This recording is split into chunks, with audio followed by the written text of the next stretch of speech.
Johnny, I know you feel very passionate about the fact that big businesses seem to be taking the lion's share of the current government assistance.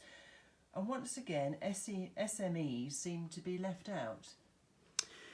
Yeah, well, the good news is that not all big businesses are being big and bad.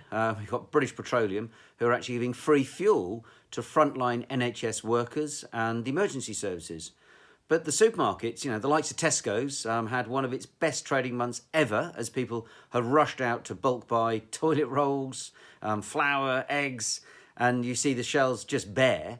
They just paid out to their shareholders something in excess of 635 million in dividends because they're doing so well.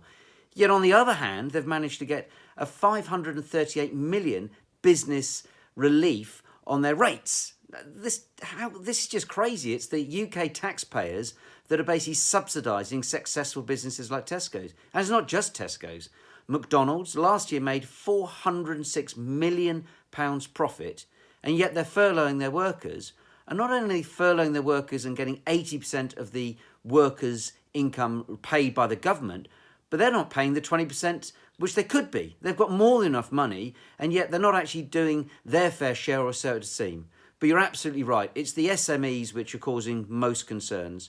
The latest figures would appear to be that less than 1,000 SMEs have actually successfully been given a grant out of the 6 million.